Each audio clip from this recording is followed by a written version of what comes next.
Chances are, if you are listening to rock music, you have heard of Lynyrd Skynyrd. However, if you are one of the younger generations and you are not an avid fan of the band, you probably haven't heard about October 20th, 1977, when the band's life abruptly ended. Lynyrd Skynyrd is an American rock band formed in Jacksonville, Florida. The group originally formed as My Backyard in 1964 and comprised Ronnie Van Zant, lead vocalist, Gary Rossington, guitar, Alan Collins, guitar, Larry Junstrom, bass guitar, and Bob Burns, drums. Little did anyone know the fate that was waiting for the young artists. The pioneering Southern rock band had just released their fifth album, Street Survivors, on October 17th, following a string of hits. The new album went gold within days on the strength of its lead single, What's Your Name? And Lynyrd Skynyrd embarked on a tour to promote the project, traveling between concert dates in their own Convair CV-300 twin-engine plane. 3 days later, on October 20th, 1977, tragedy struck the group when their chartered Convair began to run out of fuel at 6,000 feet en route to Baton Rouge. The plane's crew, whom the National Transportation Safety Board would hold responsible for the accident in the accident report issued 8 months later, radioed Houston Air Traffic Control as the plane lost altitude, asking for directions to the nearest airfield. "We're low on fuel and we're just about out of it," the pilot told Houston Center at approximately 6:42 p.m. "We want vectors to Macomb Airfield post-haste, please, sir." Realizing that the plane was running out of fuel, the pilots attempted to head for Macomb Airport, roughly 10 miles northeast of the eventual crash site in Amite County, Mississippi. They quickly realized, however, that the plane wouldn't make it. In a last-ditch effort, they tried to make an emergency landing in an open field about 300 yards from where the crash eventually happened. Despite their efforts, at around 6:52 p.m., the plane skimmed about 100 yards along the top of the tree line, before colliding with a large tree and breaking apart near Gillsburg, Mississippi. Earlier in the flight, witnesses remember lead vocalist Ronnie Van Zant lying on the floor with a pillow, trying to catch up on sleep after being awake most of the previous night. Some other passengers were passing the time playing cards.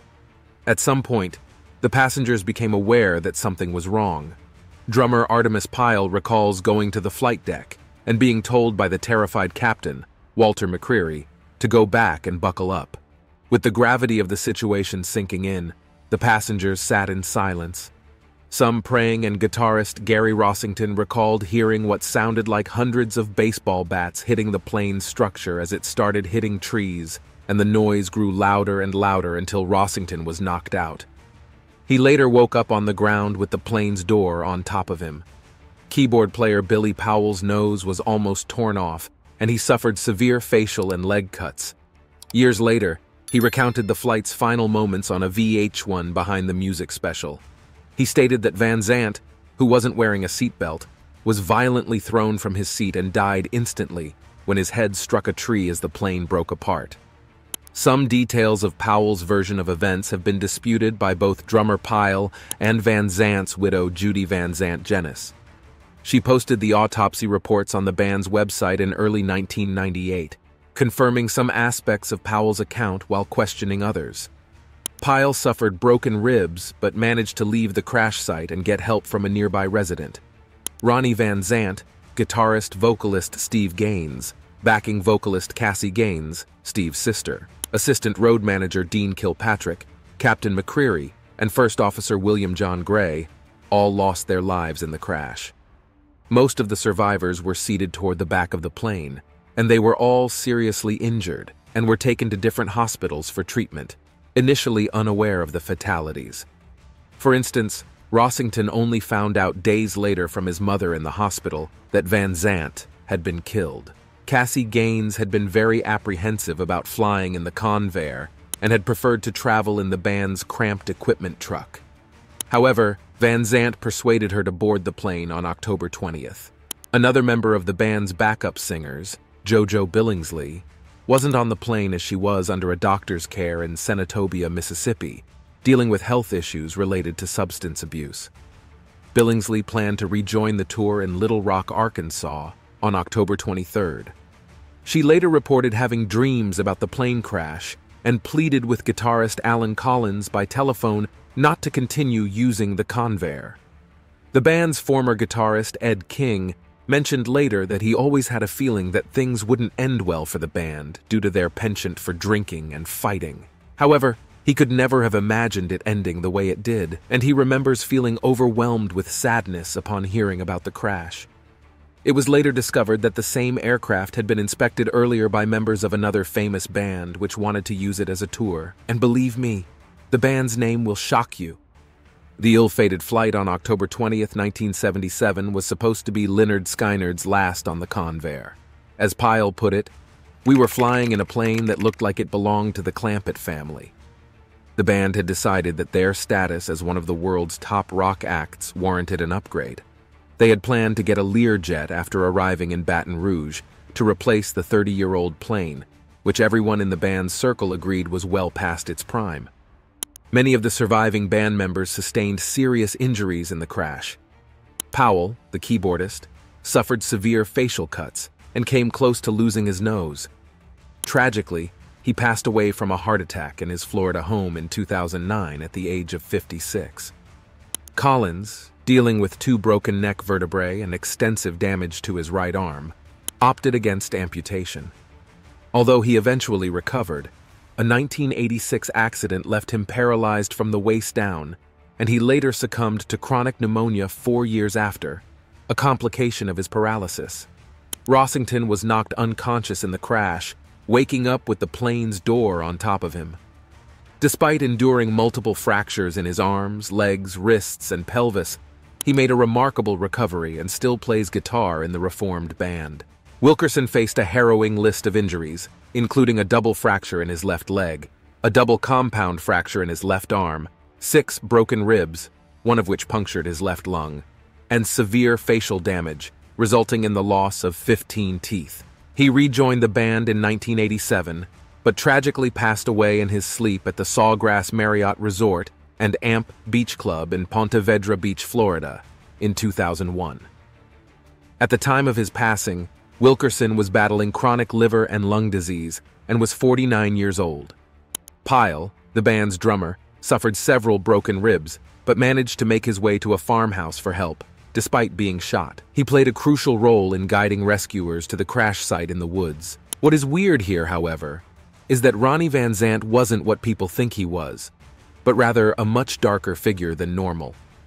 The National Transportation Safety Board, NTSB, determined that the crash was due to the plane running out of fuel. The Convair was known for having faulty fuel gauges, and the pilots should have manually checked the fuel tanks before taking off. The fact that one of the engines was burning more fuel than it should have also contributed to the crash. One band member reported seeing flames from the right engine on an earlier flight.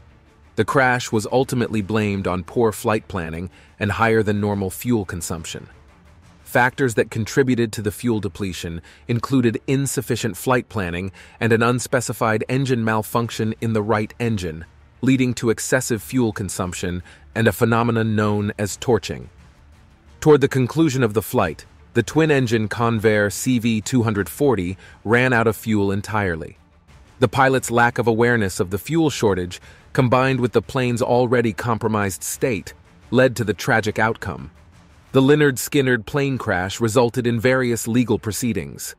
The victims' families sued the band's management company, the pilot's estate, and the manufacturer of the aircraft, and ultimately, the lawsuits resulted in settlements and agreements, highlighting the need for improved safety regulations in the aviation industry. What sends chills down my spine is that one very famous band's demise stopped another one from happening. Namely, prior to Lynyrd Skynyrd leasing their twin prop, Aerosmith was also interested in the same plane. However, it was rejected because they felt that neither the plane nor the crew met their standards. Aerosmith's assistant chief of flight operations, Zunk Bucher, recalled seeing pilots McCreary and Gray sharing a bottle of Jack Daniels while he and his father inspected the plane. Aerosmith's touring team was deeply shaken after learning of the crash, as Steven Tyler and Joe Perry had pushed their management to rent that specific plane for their tour. Despite the safe landing, after the concert in South Carolina, Several band and crew members expressed to lead vocalist Ronnie Van Zant that they were unwilling to continue the tour unless a new plane was provided, because they saw 10-foot streams of sparks and flames shooting out of the right engine of the prop plane. Even backup vocalist Cassie Gaines took steps to book a commercial flight to the next tour destination in Baton Rouge, Louisiana.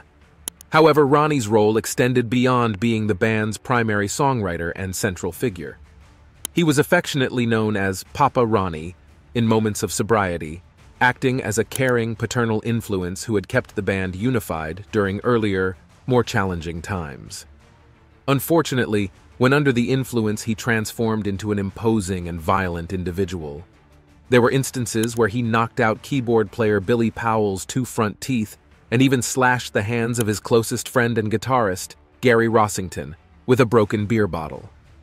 Acquiring a new plane would entail the cancellation of tour dates, a prospect Van Zant was unwilling to entertain.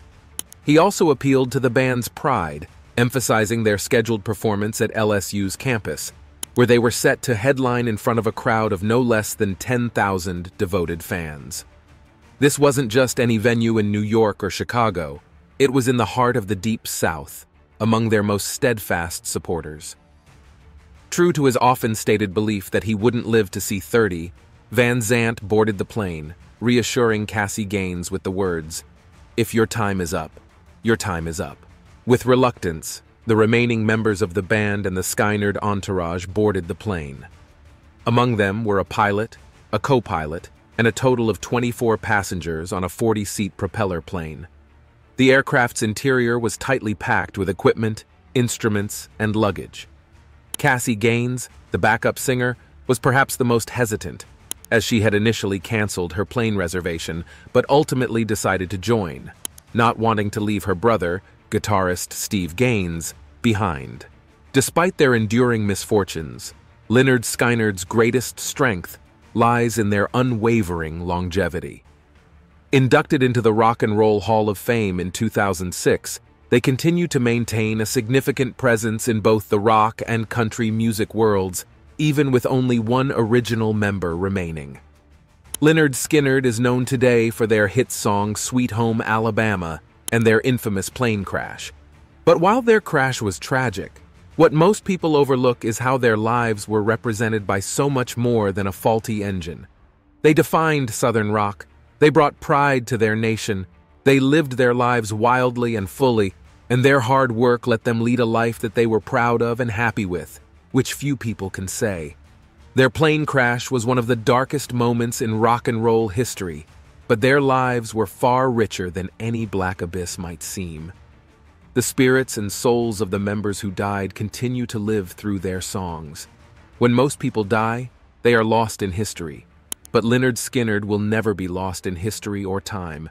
They mattered, and nothing about that is tragic. With that said, thank you for watching this video. Make sure to like and subscribe, and we will see you in the next one.